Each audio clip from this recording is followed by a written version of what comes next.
ওম নমো ভগবতে শ্রীরামকৃষ্ণায়। আমি প্রথমে মঞ্চে উপস্থিত আছেন এই আশ্রমের সম্পাদক পূজনীয় স্বামী শাস্ত্রজ্ঞানন্দজি মহারাজ, তাকে আমার প্রণাম জানাচ্ছি। মঞ্চে উপস্থিত আছেন এই বিদ্যালয়ের প্রধান শিক্ষক ব্রহ্মচারী অসীম চৈতন্য মহারাজ, তাকে আমার সশ্রদ্ধ নমস্কার জানাচ্ছি। এখানে খুব সিনিয়র মহারাজরা এই প্রেক্ষাগৃহে রয়েছেন। পূজনীয় বাসবানন্দজি মহারাজ আছেন, পূজনীয় নিরাপদ মহারাজ আছেন, পূজনীয় বিবেক মহারাজ আছেন। তাদের চরণে আমার প্রণাম জানাচ্ছি। আমাদের স্নেহাস্পদ ব্রহ্মচারীরা আছেন, তাদের ভালোবাসা জানাচ্ছি। এই বিদ্যালয়ের যে শিক্ষক মন্ডলী, তাদের আমি সশ্রদ্ধ নমস্কার জানাচ্ছি। অতিথিবৃন্দ আছেন, তাদের যথাযোগ্য সম্ভাষণ জানাচ্ছি। এবং সর্বোপরি আমাদের প্রিয় ছাত্র ভাইয়েরা, তোমাদের আমি আমার হৃদয় থেকে ভালোবাসা জানাচ্ছি। আমরা এতক্ষণ একটি অতি মনোজ্ঞ অনুষ্ঠানের মধ্যে ছিলাম। বিশেষ করে প্রত্যেকটি অনুষ্ঠান, অনিন্দ্যবাবুর আবৃত্তি, অনিমেষ কর্মকারের গান আমাদের একটা অন্য লোকে পৌঁছে দিয়েছিল। মানে গোটা পরিবেশ যে পাল্টে দিতে পারে একটি গান, গোটা পরিবেশ যে পাল্টে দিতে পারে একটি আবৃত্তি, এই তার আমরা সাক্ষী হয়ে রইলাম। এই আজকে যে উপলক্ষে আমরা এখানে সমবেত হয়েছি, শিক্ষক দিবস, শিক্ষকের কাজ কিন্তু এইটা। সত্যিকারের বলতে গেলে শিক্ষকের কাজ হচ্ছে এইটা। খুব সাধারণ যারা শিক্ষক তারা পড়িয়ে যান। একটি চাইনিজ প্রভাব আছে যে সাধারণ শিক্ষক পড়ান, হি টিচেস। তার থেকে একটু উপরের গ্রেডের যে শিক্ষক, তার থেকে একটু ভালো, তারা ডেমনস্ট্রেটস। ল্যাবরেটরিতে নিয়ে গেলেন, হাতে কলমে দেখিয়ে দিলেন, প্র্যাকটিক্যাল করিয়ে দিলেন, ডেমনস্ট্রেটস। তার উপরে যিনি শিক্ষক, তিনি এক্সপ্লেইনস, বা আগে পরে হয়তো হতে পারে, আমি ঠিক মনে পড়ছে না, ব্যাখ্যা করে বলেন। কিন্তু সবচেয়ে ভালো যে শিক্ষক, তিনি ইন্সপায়ার্স, অনুপ্রাণিত করেন। এমন একটা কথা হয়তো বললেন, 40 বছর পরে এসে ছাত্র বলবে, মহারাজ ওই যে ক্লাসে আপনি ওই কথাটা বলেছিলেন, সেই দিন থেকে আমার জীবনের একদম মোড় ফিরে গেছে। এই হচ্ছে শিক্ষক, যে যিনি অনুপ্রাণিত করতে পারেন। তা সর্বপল্লী রাধাকৃষ্ণ, তার জীবনী সম্পর্কে আমরা শুনেছি, এইরকম একজন শিক্ষক, তিনি অনুপ্রাণিত করতে পারতেন। শুনেছি আমরা তারই ছাত্রের মুখ থেকে, যখন ক্যালকাটা ইউনিভার্সিটিতে পড়াচ্ছেন, তখন তো খুব জনপ্রিয় বটেই। তারপর তিনি ভারতবর্ষের প্রেসিডেন্ট হয়ে গেছেন। প্রেসিডেন্ট অবস্থায় ক্যালকাটা ইউনিভার্সিটি একবার তাকে কনভোকেশন অ্যাড্রেস দেওয়ার জন্য ডেকেছিল কলেজ স্ট্রিট ক্যাম্পাসে। ওখানে কোন একটা হলে অনুষ্ঠান হয়েছিল। এবার যথারীতি রাধাকৃষ্ণন কলেজ স্ট্রিট ক্যাম্পাসে এসছেন শুনে পুরনো ছাত্ররা সব এসছে যে অনুষ্ঠানের। তিনি তখন ভারতবর্ষের প্রেসিডেন্ট। তখন হয়তো সিকিউরিটির এতটা কড়াকড়ি ছিল না, কিন্তু কিছুটা তো ছিল। তা হয়েছে কি, বক্তৃতার পরে তিনি নেমেছেন, পুরনো ছাত্ররা এসে একদম ঘিরে ফেলেছে। তিনিও পুরনো অভ্যাস মতো তাদের সঙ্গে কথা বলতে বলতে ওই আশুতোষ বিল্ডিং এর পেছনের দরজা দিয়ে, ওই যেখানে আমাদের ফুটপাতের উপর বই বিক্রি হয়, সেইখানটায় বেরিয়ে পড়েছে। সেখানে গল্পে মেতে গেছেন। উল্টো দিকে মেডিকেল কলেজ, এই পাশে হচ্ছে আশুতোষ বিল্ডিং, মাঝখানের যে রাস্তাটা, মানে পেছন দিয়ে গিয়ে সেন্ট্রাল এভিনিউ পড়ছে, ওইখানটা দাঁড়িয়ে দাঁড়িয়ে তিনি পুরনো ছাত্রদের, ভারতবর্ষের প্রেসিডেন্ট তিনি তখন। আর তার সিকিউরিটি গার্ডরা তারা ভেতরে তো একদম খোঁজ খোঁজ রব পড়ে গেছে, প্রেসিডেন্ট অফ ইন্ডিয়াকে খুঁজে পাওয়া যাচ্ছে। শেষকালে দেখা গেল এই পাশে রাস্তায় দাঁড়িয়ে তিনি পুরনো ছাত্রদের সঙ্গে কথা বলছেন। এমন আকর্ষণ, শিক্ষকের এমন আকর্ষণ। আজকের দিনে আমরা বারবার করে শুনেছি যে একটা খুব দুঃসময়ের মধ্যে দিয়ে আমরা চলছি। সেই যখনই এরকম সমাজে একটা ক্রাইসিস আসে, দুঃসময় আসে, তখন খোঁজ করে দেখতে হয় যে আচ্ছা পড়াশোনার সিস্টেমের মধ্যে কোনো গন্ডগোল ছিল না তো। আমাদের আত্মবিশ্লেষণ করতে হয় যে কারণটা কোথায়, কারণটাকে খুঁজে বের করতে হবে, কেন এরকম হলো। সেইখানেই এই আজকের দিনটা হচ্ছে আত্মবিশ্লেষণের দিন। সেখানেই হচ্ছে শিক্ষক দিবস পালনের সার্থকতা, তাৎপর্য। এরকম শিক্ষক আপনারাও আপনাদের জীবনে দেখেছেন, আমরাও আমাদের জীবনে এরকম দেখেছি। মনে পড়ে, আমি নাম করেই বলছি, বিবেকানন্দ ইনস্টিটিউশন, হাওড়ার যে বিবেকানন্দ ইনস্টিটিউশন, সেই বিবেকানন্দ ইনস্টিটিউশনের শিক্ষক ছিলেন সুধাংশু শেখর ভট্টাচার্য। সেই 1960s-এ তিনি জাতীয় শিক্ষকের পুরস্কার পেয়েছিলেন। ওই রাধাকৃষ্ণনের হাত থেকেই তিনি পুরস্কার নিয়েছেন, সুধাংশু বাবু। তা সেই সুধাংশু বাবু যখন মারা যান, সেই দিনটার ঘটনা আমার মনে আছে, মানে এখনো চোখের সামনে দেখতে পাই। উনি মারা গেছেন 79-80 এরকম সময় হবে। তাকে ওর ইচ্ছা ছিল, সুধাংশু বাবুর ইচ্ছা ছিল যে আমি যখন মারা যাব একটা দড়ির খাটিয়াতে ভালো করে আমাকে বেঁধে কাঁধে করে লাফাতে লাফাতে সব বলো হরি হরি বল করতে করতে নিয়ে যাবে। কিন্তু তার সারা জীবনের সমস্ত ইচ্ছা পূর্ণ হয়েছে, কিন্তু এই একটি ইচ্ছা, তার শেষ ইচ্ছা যেটি ছিল, পূর্ণ হয়নি। তাকে বিরাট বড় লরিতে করে নিয়ে যাওয়া হচ্ছে তার মরদেহ। তার পেছনে আরেকটা লরির ব্যবস্থা করতে হয়েছে, কারণ মানুষ যেরকম করে ফুল ছোঁড়ে না, ফুল মালা দেবতার উদ্দেশ্যে ছোঁড়ে, আমার নিজের চোখে দেখা, কিন্তু এটা কারোর মুখের গল্প শোনা নয়। দুপাশ থেকে অগণিত জনতা, তার ছাত্র ছাত্র নয়, সাধারণ মানুষ, রিক্সা চালক, সব ফুল মালা দোকান থেকে কিনে ছড়ে ছড়ে দিচ্ছে, এবং সেই মালা ফুল আরেকটা লরিতে শিফট করতে হচ্ছে, সরিয়ে দিতে হচ্ছে। যখন রামকৃষ্ণপুর ঘাটে তার মরদেহ গিয়ে পৌঁছালো, তার পেছনে যে ওই মিছিল, সেই মিছিলের দৈর্ঘ্য 3-3.5 কিলোমিটার, জনসমুদ্র বলা যায়। তিনি কি তখনকার দিনে সেই আগের দশকের 50s, 60s, 70s শিক্ষক, তাদের কি ছিল? কিচ্ছু ছিল না। সারা জীবন একটা ওই ছেঁড়া গেঞ্জি পরে কাটিয়ে দিলেন। কিন্তু এই মানুষের ভালোবাসা, মানুষের শ্রদ্ধা, কারণ এই বারবার আমরা বলছি, শুনছি, শিক্ষকতা হচ্ছে একটা ব্রত, এবং এটি বোধহয় এমন একটি বিরল পেশা যেখানে তারা পায়ে হাত দিয়ে প্রণাম পান ছাত্র। আর কোথাও আর কোনো পেশাতে এরকম প্রণাম করার চল নেই, কিন্তু শিক্ষকতার পেশাতে আছে। ও এসে ছাত্র, পুরনো ছাত্র, সে হাটে ঘাটে বাজারে যেখানেই দেখা হোক না কেন এসে প্রণাম করবে। সুতরাং এইটা একটা বিরল সৌভাগ্য, বিরল একটা কালচার, ভারতবর্ষের এটা বিরল কালচার একটা। তা আজকে যখন আমরা শিক্ষক দিবস পালন করছি, রাধাকৃষ্ণন তখন খুব বৃদ্ধ হয়েছেন। তাকে গিয়ে বলা হলো যে আপনার পুরনো ছাত্ররা গিয়ে বললো যে আমরা আপনার জন্মদিন পালন করব। উনি তখন কিছুতেই তো রাজি হবেন না, আমার জন্মদিন কি।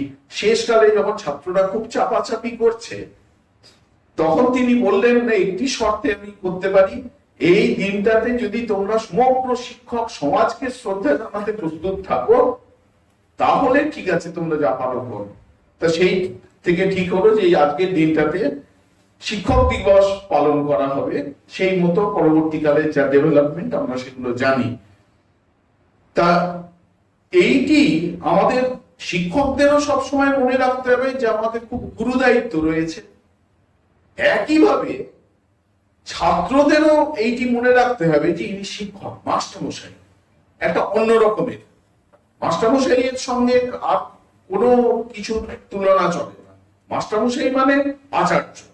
তিনি আমার মনের মধ্যে যে অন্ধকার আছে সেই অন্ধকার দূর করে দিয়ে পথ দেখাবেন। আমি নিজেরই সেই পথ দেখতে পাবো, কিন্তু যে আবরণটা আছে, অন্ধকারের আবরণ আছে, তিনি সেটি সরিয়ে দেবেন। এই পূজনীয় রঞ্জিত মহারাজ এখানে স্বামীজির শিক্ষা চিন্তা সম্পর্কে খুব সংক্ষেপে বললেন, কিন্তু এই কথাগুলি সূত্রাকারে তিনি কিন্তু উল্লেখ করে দিয়ে গেছেন।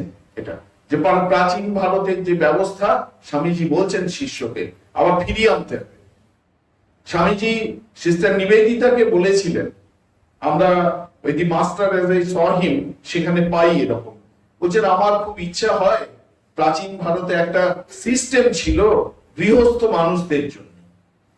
তখন প্রতিদিন আমরা জীবন যাপন করতে গেলে না, জানতে হোক অজান্তে হোক কিছু কিছু হিংসার আশ্রয় নিয়ে ফেলি। সবজি কাটছি, হয়তো কোনো কীট পতঙ্গ মারা যাচ্ছে। উনুন জ্বালছি, চুল্লি জ্বালছি, হয়তো ভেতরে মাকড়সা থেকে গেছে। কলসিতে জল ভরছি, হয়তো কোনো কীট পতঙ্গকে মেরে ফেলছি অজান্তেই। ঝাড়ু দিচ্ছি, হয়তো কোনো কীট পতঙ্গ মারা যাচ্ছে। শিল নোড়ায় বাটনা বাড়ছি, হয়তো কোনো কীট পতঙ্গ মারা যাচ্ছে অজান্তেই, জানি না। এইটাকে বলা হয় পঞ্চসুনা, মানে 5 রকমের পাপ এর ফলে আমার মধ্যে আসছে। এবার স্মৃতিকাররা, যেমন মনু মহারাজ, তার স্মৃতিকাররা তাদের সংহিতাতে বলছেন যে এই গৃহস্থ মানুষ প্রতিদিনকার জীবন যাপন করতে গিয়ে অজান্তেই যে পাপ করে ফেলছে, তার স্খালন দরকার। কিভাবে তার স্খালন হবে? না, পঞ্চ মহাযজ্ঞের অনুষ্ঠানের মধ্য দিয়ে। সেই জন্য স্মৃতিকাররা বলছেন যে প্রত্যেক দিন এদের প্রত্যেককে পঞ্চমহাযজ্ঞের অনুষ্ঠান করতে হবে। ব্রহ্মযজ্ঞ, দেবযজ্ঞ, পিতৃযজ্ঞ, ভূতযজ্ঞ এবং নৃযজ্ঞ, এইগুলির অনুষ্ঠান করতে হবে। ব্রহ্মযজ্ঞ মানে হচ্ছে ঋষিদের স্মরণ করা, ঋষিদের বাণী স্মরণ করা। এই আমরা যে এখানে বৈদিক মন্ত্র উচ্চারণ করছি, আমরা যে এই সমস্ত হচ্ছে, আমরা ঠাকুরের পার্শ্বদের তিথি পুজো পালন করি, ঠাকুরমা স্বামীজির জন্মদিন পালন করি, এই আজকে আমরা রাধা কৃষ্ণকে স্মরণ করছি, এই সমস্ত হচ্ছে ব্রহ্মযজ্ঞের মধ্যে পড়তে পারে। তারপরে হচ্ছে দেবযজ্ঞ। দেবযজ্ঞ হচ্ছে দেবতাদের উদ্দেশ্যে আগেকার দিনে পূজা, হোম করা ইত্যাদি করা হতো, যজ্ঞে আহুতি দেওয়া হতো। স্বামীজি নিবেদিতাকে বলছেন যে আমাদের নতুন যুগে নতুন ভাবে এগুলির প্রচলন করতে হবে। এখন এই যুগে তার মানে কি দেবযজ্ঞ করতে গেলে আমাদের প্রত্যেকদিন পূজা অর্চনার ব্যবস্থা করতে হবে, তা নয়। দেবতা মানে যিনি প্রকাশক, দীপ ধাতু থেকে দেবতা শব্দটা আসছে। দীপ মানে হচ্ছে টু রিভিল, প্রকাশ করেন যিনি। আমাদের এই যে পঞ্চমহাভূতের উপাদান, সেগুলি আমাদের প্রকাশক্ষম করে তোলে। পঞ্চমহাভূতের উপাদান মনে করুন বায়ু, অগ্নি, জল ইত্যাদি, আকাশ, এইগুলি দিয়েই আমাদের ইন্দ্রিয় তৈরি। সুতরাং এইগুলিকে যথাযথভাবে রক্ষণাবেক্ষণ করা। কিন্তু আমরা কি করছি? শব্দ দূষণ করছি, জল দূষণ করছি, মৃত্তিকা দূষণ করছি, আকাশের দূষণ করছি, বায়ু দূষণ করছি, আরো কত কিছু দূষণ করছি। কিন্তু যদি সত্যিকারের দেবযজ্ঞ করতে হয়, তাহলে যাতে জল দূষণ না হয়, মৃত্তিকা দূষণ না হয়, বায়ু দূষণ না হয়, এই সমস্ত দূষণ বন্ধ করতে হবে, তবে সেটি ঠিক আধুনিক যুগের পক্ষে যুগোপযোগী দেবযজ্ঞ হবে। তারপরে হচ্ছে পিতৃযজ্ঞ। পিতৃযজ্ঞ তখনকার দিনে ছিল পিতৃপুরুষদের উদ্দেশ্যে পিণ্ডদান, এই মহালয়া আসছে ওই দিন তর্পণ করা হবে, এসব হচ্ছে পিতৃযজ্ঞ। কিন্তু এই বছরের একটা কোনো দিন পিণ্ড প্রদান বা তর্পণ না করে আমি যদি এমন একটা সিস্টেম তৈরি করতে পারি যে আমি আমার সমস্ত পিতৃ পরিচয় বংশ পরিচয় খুব ভালো করে জানি। আমাদের ব্রহ্মসূত্র পড়া শুরু করতে গেলে সমস্ত বংশ ঋষিদের উদ্দেশ্যে শ্রদ্ধা জানিয়ে শেষ করতে হয়, সম্প্রদায় পরম্পরার প্রতি শ্রদ্ধা জানাতে হয়। যেখানে সম্প্রদায় পরম্পরা নেই সেই বিদ্যা কখনোই গ্রহণীয় নয়, সেটি বিষবৎ পরিত্যাজ্য। সেই জন্য আমার যে পরম্পরা, আমরা এখন যদি জিজ্ঞেস করি তো জেঠুর নাম বলতো, বলতে পারবেন। সাত পুরুষের নাম বলা তো অনেক দূরের কথা। বিদেশের ইউরোপের দেশগুলোয় আছে, তারা ছোট ছোট ছেলেদের প্রজেক্ট দেয়, বলে যে তুমি তোমার বাবা মায়ের কাছ থেকে বা অন্য বড়রা যারা আছেন খোঁজ নেবে, করে প্রজেক্ট জমা দেবে যে তারা তাদের পূর্বপুরুষ সম্পর্কে কি জানেন, কোথা থেকে এসেছিলেন, তাদের পরিচয় কি। এই রকম করে করে করে সারা দেশে তার এগুলো হচ্ছে লোকাল হিস্ট্রি বিনির্মাণে সাহায্য করবে। সেই লোকাল হিস্ট্রি আবার কানেক্টেড হবে জাতীয় ইতিহাসের মূল স্রোতের সঙ্গে। এরকম করে একটা হিস্ট্রি ব্যাংক মতো তৈরি হবে। তখন আমরা যখন এই সমস্ত তথ্যগুলো পাবো, তখন একটা জাতি, আমি জাতি হিসাবে কি, কোথা থেকে এলাম, আমার মা বাবা কোথা থেকে, আমরা হয়তো দেখবো যে উত্তরপ্রদেশের কোন একটা এর সঙ্গে আমার কানেকশন আছে, জানতামই না। এই করতে করতে ওইগুলো বেরোবে, তবে ওটা ঠিক ঠিক পিতৃযোগ্য হবে। আমাকে জানতে হবে, পিতৃ পরিচয় বংশ পরিচয় জানতে হবে। তারপরে হচ্ছে ভূতযোগ্য, তো আমরা জানি এখনকার দিনে এটাকেই সাস্টেনেবল ডেভেলপমেন্ট বলা হয়, যে শুধু আমার বেঁচে থাকার নয়, আমার আশপাশে যারা আছে পশু পক্ষী কীট পতঙ্গ সকলের বেঁচে থাকার অধিকার আছে। গাছপালা বসাতে হবে, অন্যান্য যেগুলো এন্ডেঞ্জার্ড স্পিসিস তারা যাতে বেঁচে থাকে সেই ব্যবস্থা করতে হবে। এই আমাদের আপনারা দেখবেন পুরনো বাড়ির যদি কেউ দাদা ঠাকুর দাদা জ্যাঠা থাকেন, তা তেল মাখার আগে তারা একটা মন্ত্র বলে এরকম করে হাতে করে তেল মাটিতে একটা ফেলবেন, তারপর কানে তেল দেবেন। খেতে বসে ওই পঞ্চপ্রাণের উদ্দেশ্যে একটুখানি ভাত ডাল তরকারি থালার পাশে রাখবেন, ওইগুলো সব পিঁপড়ে খাবে, পুকুরে দেওয়া হবে, মাছে খাবে, অন্যান্য প্রাণীকে দেওয়া হবে, সকলের জন্য একটা ভাবনা আছে। এইটি হচ্ছে ভূতযোগ্য। এখন এইটাকেই বলা হচ্ছে সাস্টেনেবল ডেভেলপমেন্ট। আর নৃযোগ্য তো আমরা জানি যে মানুষের দুর্দিনে মানুষের পাশে দাঁড়াতে হবে, এইটির কনসেপ্ট আমরা জানি। তা স্বামীজি এটা নিবেদিতাকে বিশেষভাবে বলছেন যে আধুনিক যুগের যে শিক্ষা ব্যবস্থা, সেখানে এই জিনিসগুলোকে আবার নতুন করে যুগোপযোগী করে এগুলির প্রয়োগ করতে হবে। তা আজকের এই দিনে এটি লম্বা বক্তৃতা করবার দিন নয়, আজকে আমাদের আত্মবিশ্লেষণের দিন। এইটুকুই শুধু আমরা বলবো যে শিক্ষা কি, শিক্ষা কেন, কেন আমি শিখবো, আমাকে সেটি কত উন্নত করে তুলবে, আমি যেটা শিখলাম ভবিষ্যতে প্রয়োগ করতে পারছি কি পাচ্ছি না, এই সমস্ত প্রশ্নগুলো নিজেকে করবার এটা দিন একটা, এই শিক্ষক দিবস। তবেই এই শিক্ষক দিবস আমাদের পালন করা সার্থক হবে। আরেকটি ঘটনা, এটিও আমার নিজের চোখে দেখার ঘটনা, এটি দিয়ে আমি শেষ করছি। সেটি হচ্ছে, এখন অনেক দিন হয়ে গেল, তাদের অনেকেই কেউ বেঁচে নেই, সেই জন্য সেই সব নাম এখন বলতে আমার কোনো অসুবিধে নেই। সেটা হচ্ছে, আমি ওই বিবেকানন্দ ইনস্টিটিউশনে পড়েছিলাম ছোটবেলায়, তখন ক্লাস 8-এ পড়ি। তখনকার দিনে ওই মনে করুন 1980s-এ আপনাদের মনে পড়বে ইস্ট বেঙ্গল মোহনবাগানের খেলা খুব জনপ্রিয় ছিল। যেদিন মোহনবাগান জিততো, তা কলকাতার রাস্তায় সবুজ আবির, বড় বড় গলদা চিংড়ি, সবুজ মেরুন পতাকা নিয়ে বিরাট বিরাট মিছিল বেরোতো। আর যেদিন ইস্ট বেঙ্গল জিততো, ওই লাল আবির, ইলিশ মাছ, কচু আর লাল হলুদ পতাকা নিয়ে মিছিল বেরোতো। আর সে কি উন্মাদনা, সকাল থেকে যেন থরথর করে কাঁপছে, কে পুজো দিচ্ছে, কে মানত করছে, কে হেডটেল করে টস করছে যে কে জিতবে, এরকম। কিন্তু তখন কালার টিভি তো দূরের কথা, ব্ল্যাক অ্যান্ড টিভিও খুব কটা বাড়িতে এসছে হাতে গোনায় বলা যাবে। তাই এইরকম একদিন খেলা আছে, একটি ছেলে, অনেক ছেলেই চেষ্টা করতো বিকেলে বাড়ি গিয়ে কমেন্ট্রি শুনবে, তো একটি ছেলে চিঠি এনেছে। আর আমাদের যিনি প্রধান শিক্ষক ছিলেন, খুব আদর্শ প্রধান শিক্ষক ছিলেন, তিনি জাতীয় শিক্ষক, তিনি আর এখন বেঁচে নেই। তার কাছে গিয়ে চিঠিটা দিল। চিঠিতে লেখা আছে, যেন তার বাবা, ছেলেটির বাবা লিখছে যে বাড়িতে খুব কাজ আছে, 4 পিরিয়ডের পর যেন ছেলেকে ছুটি দিয়ে দেওয়া হয়। তা হেড স্যার বললেন কি, ছেলেটির আমাদের ওই দোতলায় উঠবার সময় বাঁকের মুখে একটা প্লাস্টার অফ প্যারিসের স্বামীজির আবক্ষ প্রতিমূর্তি ছিল। স্যার বললেন কি, ছেলেটার কান ধরে হিড়িন করে টানতে টানতে ওই প্লাস্টার অফ প্যারিসের স্বামীজির যে আবক্ষ প্রতিমূর্তি তার সামনে এনে দাঁড় করিয়ে দিলেন।